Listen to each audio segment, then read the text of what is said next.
Hello everyone, it is Jazz here. Today I am doing my May reading wrap up as well as my June to be read. I managed to read a whopping total of one book in the month of May, mostly due to the fact that I was struck by what I like to call slow readers syndrome. Basically, I was just progressing very slowly through my books because I had the attention span of a gnat. And add on to that I was busy and also succumbed to an addiction to binge watching and completing 1,000-piece puzzles, and not a lot of reading got done.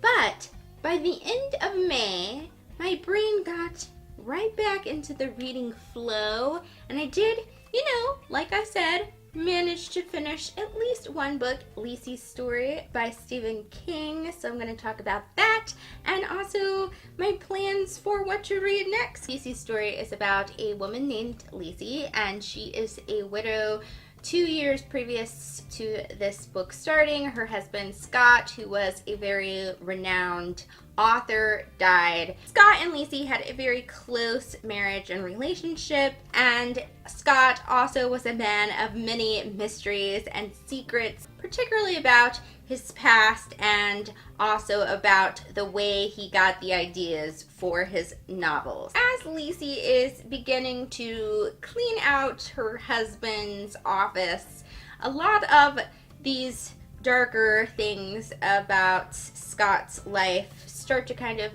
bubble up in either her memory or be revealed to her, and the timing of it is not so great because there are some other very mysterious and not so great things going on in Lisey's life. And that's kind of all I want to say about this book, because I do feel like this book is a novel that is better read when you don't know very much about it. I knew very little about what was going to go on in this book or what to expect, and it was way more fun reading it that way. My mom has been on me for years and years to read this book, and I'm so happy that I could finally appease her dream and read it. And it was really cool that I read it because I did highly enjoy it.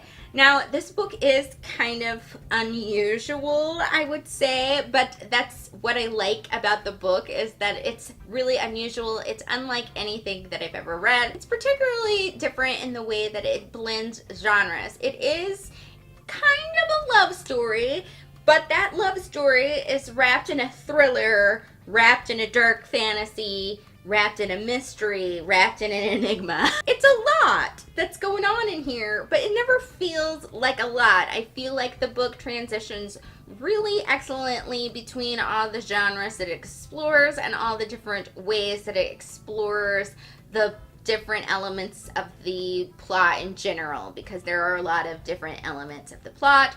There's a lot of jumping through time and things like that. But the way that it's written, it never feels confusing or overwhelming in any way. Although I will say that the book is fairly intense in the way that it does kind of explore all the feelings and make you feel all the feelings, and you're like, I'm worried, I'm also kind of heartbroken, but I'm also kind of laughing. It's all about the feels, this one. But I do think it's really nice though that it does have some light moments in the dark moments, because the dark moments are kind of intense. I love that this book had so many really lovely passages where I was like, I've got to mark this page so that I can remember this thought. And it is too a book that kind of makes you think about writing and also just words in general, like the way people speak. I feel like there's a lot of emphasis on just the way people communicate with each other. For example,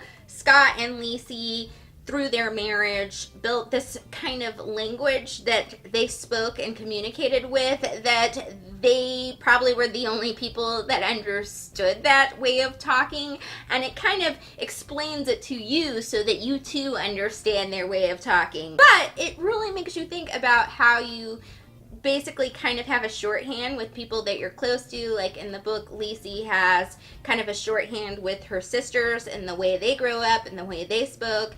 And it made me think about how in my actual life, the way that I speak with my close family members is probably different than the way I speak with you know, a friend or somebody that I don't know very well. We all kind of communicate through a different way depending on our relationship with that person. I like that this book explores a long running relationship. Like most books are about the beginnings of a relationship, and this book is about the entirety of a long marriage and relationship, from like the moment it starts to the moment that I guess you could say that it ends, because her husband has died before this book starts. So it's really cool to see the development, the ins and outs of Lacey and Scott's relationship. It really explores the idea that it can be almost hard or a sacrifice to really love people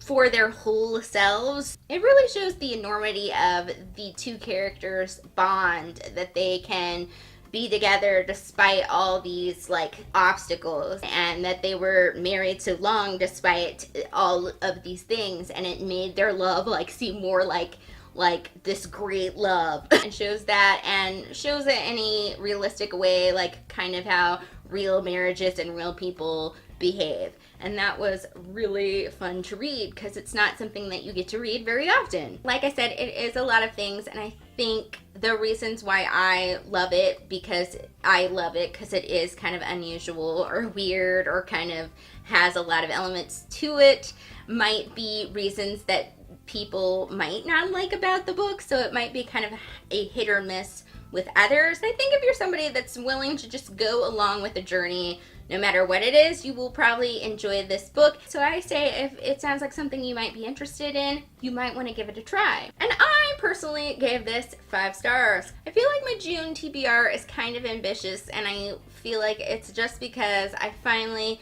got out of slow reader syndrome, and I'm ready to like jump back into getting my focus on reading, and so I'm super excited. So I don't know if I will finish all of these books, but I do say that I do want to at least try to get a start on most of these, and I do feel like some of these are finishable. So main priority is just to keep completing Otherland. I'm about halfway through, so I'm going to spend most of my time just finishing this book, because usually I read multiple books, and then once I hit the halfway point on one, I just focus on that book. So I'm going to be focusing on finishing Tad Williams's Otherland, because I've been reading it for a while, because it's a big one. Come what may, I intend to begin City of Lost Souls by Cassandra Clare, just because I'm afraid that if I wait any longer, I'm probably going to forget what happened in the book previous in the Mortal Instruments. That is kind of the priority after finishing Otherland. I would like to also start